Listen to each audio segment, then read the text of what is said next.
Hey everyone, it's Ollie. Welcome to your fourth tutorial in Java game programming for intermediate level. And we're going to start off exactly where we left off in this for loop for loading the arrays. And we decided we wanted kind of 4 rows of sky, and then the top dirt, and then 4 more rows of dirt, and then the rest should be stone. And let me just visually represent this for you guys. When you have your game screen, it doesn't have to be as small as this, it's only because I'm fitting inside the screen recorder, but we can actually print our tiles off the screen all the way down here, and then when it comes to scrolling it up, these tiles will become visible. So our map can be infinite in length and infinite in width as well, and we can just control it to pan around. So we'll be doing that hopefully this tutorial. We might get around to it, we might not, but let's begin anyways. So we want to first of all set the images to different tiles depending on what number I is, because that will be like what row we're on. So we first need to quickly create 2 integers, private int ix and iy for image x and image y, or I don't like I, it's too difficult to reach, x and y. So if I, which is this variable here, if I is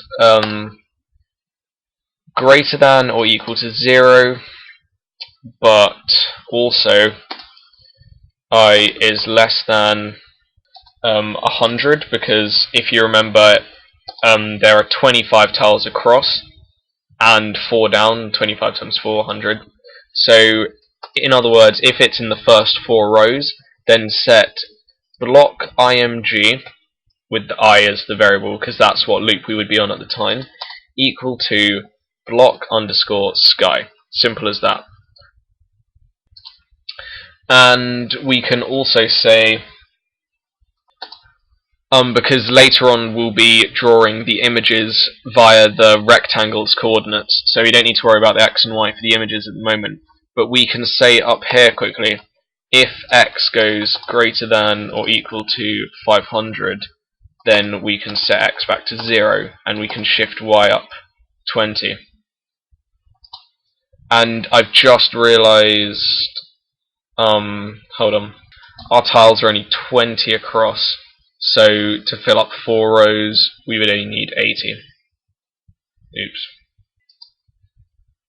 Oh no, wait, my mistake, we would need 100, because yeah, 20 goes into 500 25 times. Yeah. And then underneath here we can say x plus or equals 20. That just adds 20 on. And now that we've added those 2 little checks for the x, we can begin setting our x equal to something. So we can say blocks, so the actual blocks I equals new rectangle, and then I always forget which is which. So we have the xy width and height, so xy and 20 by 20. Easy enough. So now we just need to program the other if statements. So now we can say if I is greater than or equal to 100, and I is also less than 125. That's 1 row. So we can then say blocks image. I'm just going to actually just copy this over. Blocks image is equal to block dot dirt top, so the top of the dirt, and then we can copy this over again down here. Is equal to 25, and then we say want 5 more rows, so 225. We can set this to block dirt.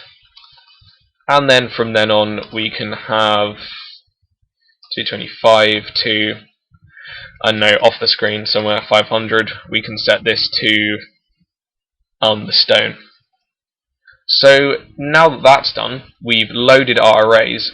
We can actually call this in our constructor. We can say load arrays.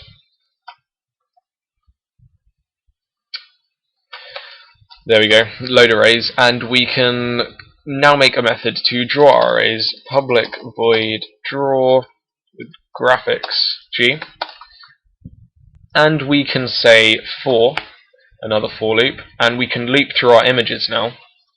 Although we won't use an enhance one, we'll still use the int I because we need to also access the blocks, and it just makes it easier. Array num I plus plus. There we go. Now we can say g.drawImage. Let's see. Blocks block img I at xy and null, except not xy. Blocks bracket I dot x, and my tutorial's just finished uploading. Dot x and blocks I dot y. If you don't, let me just explain this quickly. So we draw our image, and we want to draw our image where the blocks were. The blocks are the rectangles, and the block img is the actual image. And these rectangles aren't actually ever visible. They're just behind the scenes, handling stuff like collision detection for us. Because as long as the blocks have coordinates on the screen, we can tell when we need to interact with them and stuff. So that I'm pretty sure that's all we need to do. Let's go ahead into our game panel, and I'll just add a comment here saying game objects, and we can make world,